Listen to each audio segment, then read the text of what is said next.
won the game 22-17. Up next for the Huskies will be this Saturday at Missouri. That will be a noon Eastern time start, and the game will be on ESPN. Coach, thanks so much for joining us on the call this morning. Take a minute to tie up the win against Army and the 2-0 start, and tell us what you expect to see Saturday as you hit the road for the first time to face Missouri, please. Yeah, just it's great to be on the winning side of the ledger. It reinforces good habits, great habits. It helps people try to add more good habits and great habits to continue that winning feeling. Hard-fought game. A game that it requires incredible discipline as a team. Whenever you're playing triple option and or the academies, you can't give it away. You got to maximize your possessions with points, and you need to, be sure that you don't get exacerbated on defense by the moving parts. It needs to have a disciplined eye progression. So it was good to see the team take another step from a year ago in terms of getting better in the three phases to have a chance to win that style of football game. So, and it just, again, the start provides an energy for, reinforcing good habits. We're looking forward to Game 3. We'll take questions for Coach Diaco. Please hit *1 on your telephone to join the queue, then the operator will introduce you.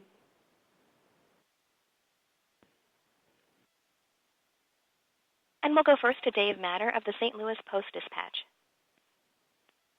Hi, Bob. When you took this job last year, what attracted you, and the fact that the program had some sustained success not too long ago? How appealing was that? I think it's an infrastructure conversation. It's what is the building like? What's the budget like? What is the practice facility like? What is the stadium situation? And then what is the recruiting base? So when you look at the infrastructure, it was built and being built at that level. At a championship level. So you have enough resources to get done the things that you need to get done. And then you look at the recruiting footprint.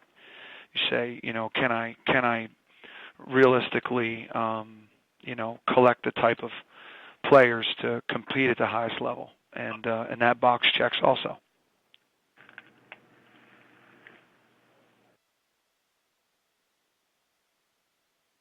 And we'll go next to Steve Walentik of the Columbia Daily Tribune.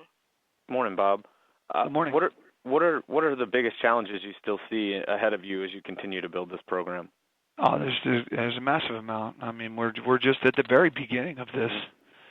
We're nowhere even close to resembling what we're going to be, and we're improving, and the players are improving, and the coaches are improving, and the program's moving forward at a appropriate rate, and at the same time, we're not focused on anything other than today.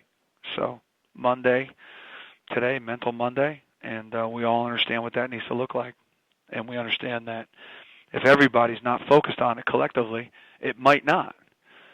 So we're not at the point in the program where there's just an unconscious competence by all people. It needs to be reinforced and energized on a day-to-day basis.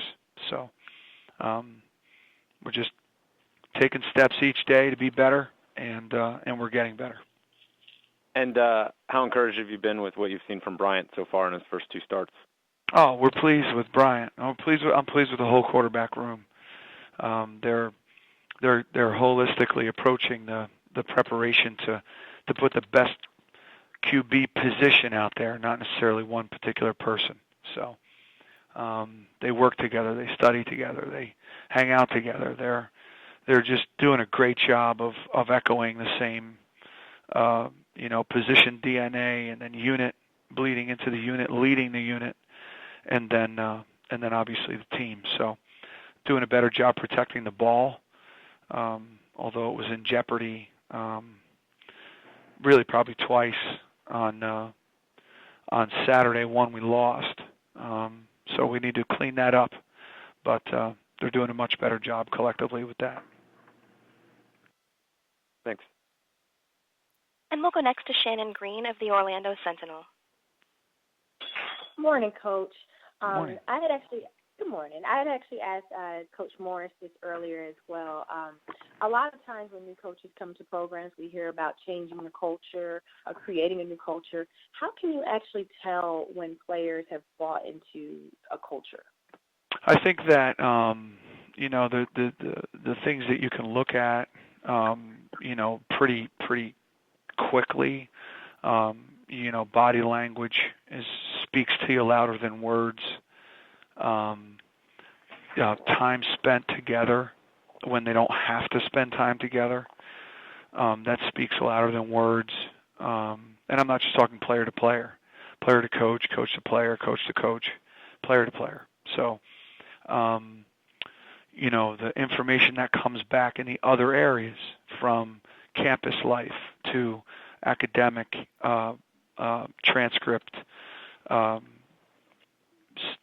stuff, strength and conditioning, dining services, on and on that way. The information that comes back that either, is against the DNA of the program or for the DNA of the program. So there's a lot of ways to see it.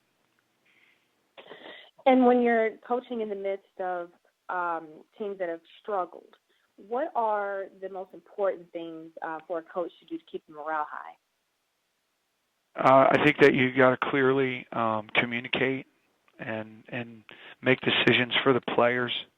Sometimes that means not giving them what they want, and that's the responsibility of the leader, to just constantly show a consistency and a clarity in the message and a consistency in the message, not be like a flag flapping in the breeze. Comes out of the east, it flaps. Comes out of the west, it changes direction and flaps.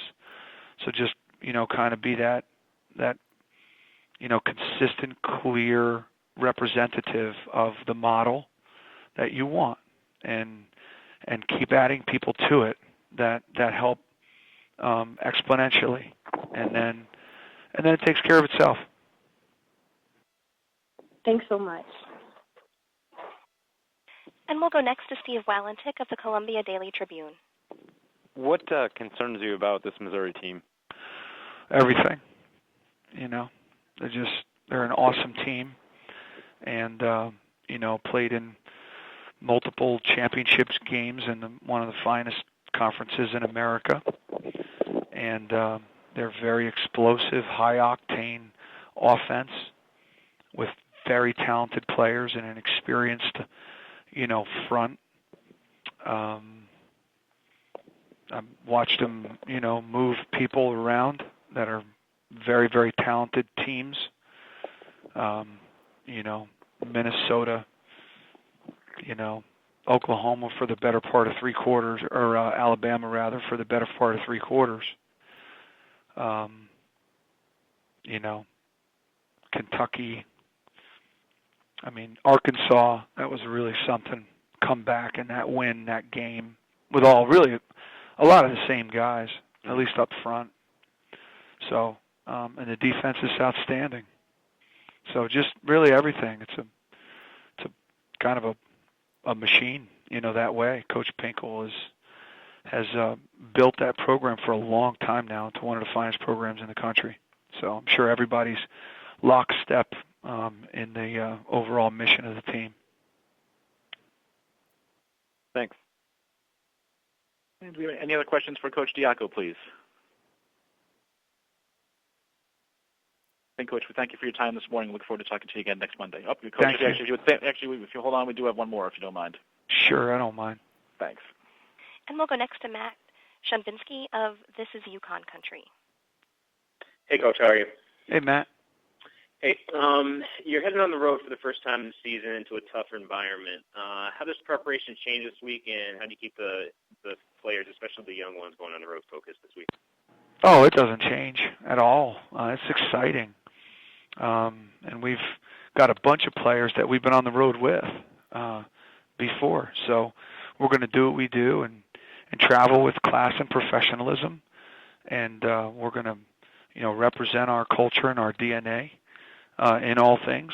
And we've got a lot of people that know what that looks like, and a lot of people that have done it before. And they'll help the few guys that have never done it get into formation. So that piece is exciting. It's exciting to be in a new city and in a spectacular stadium in that type of major college football environment, and go have fun with it. I mean, you can't get excited about this. You got to check your pulse. And then last question from me. Can you comment on the job offensive coordinator Frank Verducci has done thus far with getting your playmakers the ball in situations where they can be successful? Yeah, he's been great. Just fantastic. He's a communicator. He's an educator, and they do it holistically. So it's the whole offensive staff that gets together during the week and per the players and what they can do and their feedback. They build a plan, and then Frank drives it and works the plan, and he's doing a wonderful job, and they're collectively doing a wonderful job. All right, thank you. Coach, we thank you now for the time this morning. Look forward to talking to you again next Monday. Thank you, guys. Okay, bye.